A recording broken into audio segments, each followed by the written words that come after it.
guys and welcome back to BKRtravel, baby. Today we're getting into part number 2 of the 101 things complete. Before we dive on BKRtravel, if you haven't already seen part 1 yet, then firstly you've got to go and check that one out because we went through some big time plays there that are really exciting, really keen for. And you guys seem to love it. A lot of you guys were like, oh yeah, no, that'd be cool as to go on, or you'd be suggesting your own ideas, and I want you guys to keep doing that. I haven't actually completed this list yet. I'm kind of filling it out part by part, so if I see something really cool by you guys, I'm just going to chuck it in there. But definitely once this video finishes, go down in the comment section. I want to see at least 2 of your bucket list items, and I'm going to choose one bucket list item from the comment section to go into the next video. So let's get into it, guys. Part number 2 of the 101 things to do before we die on BKRtravel. Alrighty, number 11, and this one's a really interesting one. I'd never heard of this one before I started looking into it, and this is going to be a legitimate, incredible experience. Number 11 is watch the sunrise in a hot air balloon in Cappadocia. Now, just in the photos that you can see, how incredible does this look? How beautiful does this look? Cappadocia in Turkey is the type of landscape that no one really will have seen before. It's so interesting, it's so diverse, it's just such a unique way to spend a sunrise. This true Turkish feeling is what I get about just looking at pictures of this, and I feel that with the sunrise, it's just going to take this to another level. I wouldn't even mind visiting this place during the day. I wouldn't even mind visiting this place just in general. But to go on a hot air balloon, I've never been before, I've never ever been in a hot air balloon. I actually think it'd be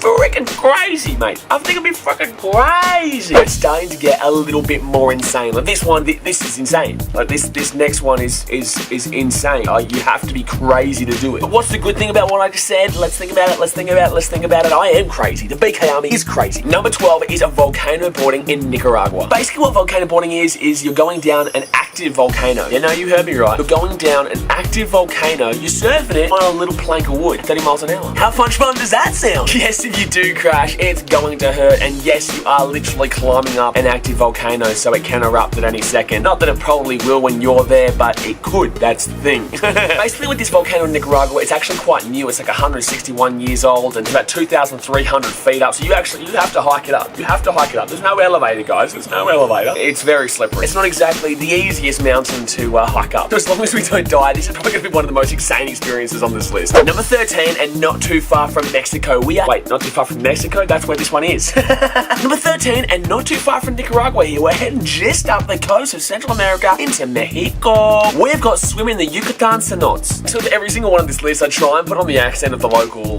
area of where the place is, like Yucatan Cenotes. What is that? What is that accent? Is that Mexican? Yeah, I don't think so. I don't think so. It's more like Spanish. Oh, Spanish. What is that? The Yucatan Cenotes are basically like a bunch of caves, beautiful caves throughout Mexico. Like, look at these photos and tell me that you don't want to swim in these crystal blue waters with these hanging down vines inside caves, and this place just looks like another level. Like, I'm definitely going to be putting a lot of caves on this list because I love going into caves and I love exploring them, especially when they're as beautiful, refreshing and vibrant as these caves, and everyone says that when they go there, come back a different person because it really changes them. Ooh, I can feel my mouth hotting up. I can feel my mouth hotting up already. Number 14, and we're back trying some local delicacy. We're going to India to try some traditional Vindaloo curry in Goa. Alright, let's put it this way, yeah? I love my spices. I love my hot foods. I love my curry. However, Goa in India is known for having some of the spiciest curries in the entire world. Indians can definitely stand their hot curry. And when I talk about hot curry, I'm talking about a 13 out of 5. Not a 13 out of 10, a 13 out of 5. They love it hot. And as much as I love my hot foods, this makes me nervous. This one makes me nervous. But I'm excited, but I'm nervous. Alright, number 15, we're doing a complete 180 here. Oh yeah, we're doing a complete 180. We're mixing it up, son. We haven't done something like this yet. For this one, we are heading over to Sweden to stay at the Ice Hotel in Jukkasjarvi. Now, first off, Sweden is kind of known as a really kind of different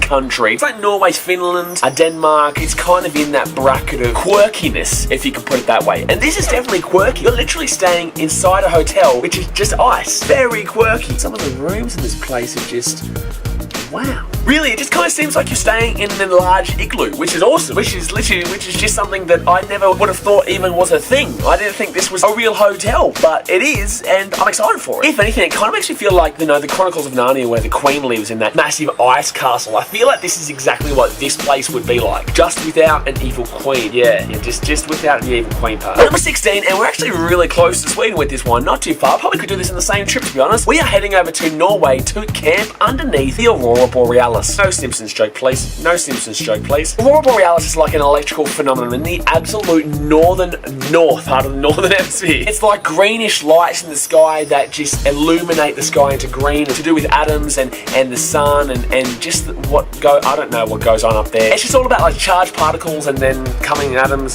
and just something happens to make it green and purple and something. And in Norway, they actually have areas where you can chuck a tent down and you can genuinely sleep in the middle of nowhere, and outside your tent is one of the most beautiful phenomena that you will ever see in your entire life. You look up the sky and there's just lights and camera and action pretty much. No, please. I just said no, please to a dog. I just said no, please to a dog. So not only are you sleeping where you'll be able to get the best view for the stars in the sky because there's absolutely no lights around, you're in the middle of Norway, walking out of your tent to literally look at one of the most amazing phenomenons you'll ever see in your life. Number 17, and we've moved all the way over from that part of Europe, you know, that part of the world, Norway, Sweden, and we're coming all the way over to bungee jumping in New Zealand. With bungee jumping, you can literally do it anywhere in the world. Like, you can literally go anywhere in the world and you'll find a bungee jump and you'll find a place that will really challenge yourself as a human to jump off like basically a plank with a rope tied around your legs and just falling to your death nearly. Like, that's pretty much what it is. If you don't know what bungee jumping is, basically, yeah, you tie a rope around your legs and you jump off and it kind of go down, you're falling towards like a river or a rock surface or just like around beautiful landscape, and you're falling down and then it bounces you back up. And beautiful rivers that New Zealand has, and I just think that'll be a lot more peak than doing it in some random place. And let's be honest, New Zealand is fantastic when it comes to scenery. It just is a beautiful nation. The bungee jumping in the hills of the New Zealand valleys would just be incredible. When the moon hits your eye like a big it's amore.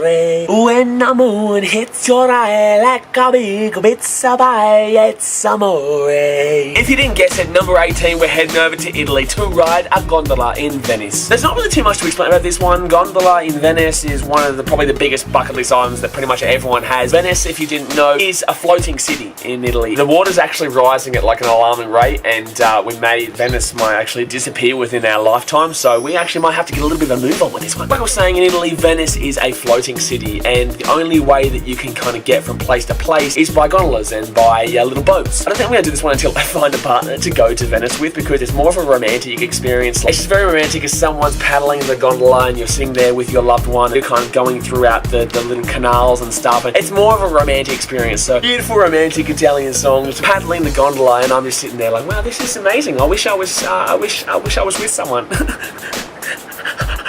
Someone loved me. Number 19, and this is actually a pretty big bucket list item for me. Like, I actually really care about this one because one of my favourite movies, named New Year's Eve, is where I kind of got this idea. But for me, myself, the first time I heard about this was through the movie New Year's Eve. And that is celebrating New Year's Eve in New York City. New York City, every single New Year's, they have a massive New Year's Eve celebration. Everyone packs out Times Square. Tens of thousands of people, you know, with all the big lights and all the advertisements. And there's just literally thousands and thousands and thousands of people crammed in this one area. And along with this, the city of New York put on this massive show where, you know, they get some of the best artists going around the world, and they have this thing called the ball drop. Now, when the ball drop, they do the whole countdown. I think they start like 50 or even 100, and they get down to 10, and everyone starts going 10, 9, 8, 7, obviously like what everyone does in the world. And as soon as the ball hits the bottom, that's obviously when New Year's and everyone celebrates. And I think it's probably one of the biggest, if not the biggest, celebration in the world on New Year. I think that'd be really awesome to go to, and I think for the vlog itself, it's going to be legit amazing. But finally, at number 20, to round us off for part number 2 of the 101 things to do before we die on BKRtravel, we've got one that is really special. This one really means a lot for me. It is build a school in a third world country. Now in my life, I've always been about giving back to the community. I appreciate the fact that when you get something, you need to give something back in return. And what I'm trying to build as a career will give me the tools to be able to give back to the community in ways that are meaningful. I want to build a school. I want to be able to create education in a place that may not already have education. I want to be able to provide for the community in a way that is really meaningful for their life rather than right now. Considering I've grown up most of my young life in Fiji, I understand what it's like in the third world country, education-wise and schooling-wise and poverty-wise. Obviously, Fiji is kind of probably one of the better third world countries compared to places like Africa or South America, but the point of the matter is it still remains the same. It's still a third world country. I really respect and appreciate it because I've seen it firsthand. So building a school in a third world country, I want to actually get downright dirty. I want to actually get into it and help build it myself. I don't want to just say, hey guys, I'm going to fund this. I want you guys to build this. no, I want to fund it and I want to help build it from scratch. But it's just going to be an amazing experience to know that you gave back in such a way that you're actually affecting their entire life. You are providing them education, which is something that not all people get to experience in life. Anyway guys, that's going to be it for today's video. If you like it, please give me a thumbs up so that I know that you're enjoying this content. That's only part 2. That's only 20 we've gone through so far. There is still another 81 more to go. We are going to be getting bigger and better, and this list is just absolutely mental. So if you haven't hit the subscribe button yet, go and join the BK Army. Go and hit that subscribe button. Hit the little ding-a-ling-a-ling notification bell so you get a notification every single time we upload. There's some amazing stuff on this list, and although we're only talking about it now, we are actually going to be completing these. I guarantee you, we are going to be completing these. This is why I always say live your passion. This is why I always say don't let anybody tell you you can't do something. People tell me you're not going to be able to do this, but guess what? I don't care, man, because I love it. I live my passion. I know what I'm doing. I know what I'm trying to create, and I know the community that I'm trying to bring together. I believe in myself, and I see a lot of you guys believing in me too, which is why I really appreciate it. That's why I continuously say don't let anybody tell you that you cannot do something. There will always be haters in life. I believe in you. I know you can believe in yourself, so just go out there and do it. So that's gonna be it, guys. Thanks for watching. Catch you later. See you.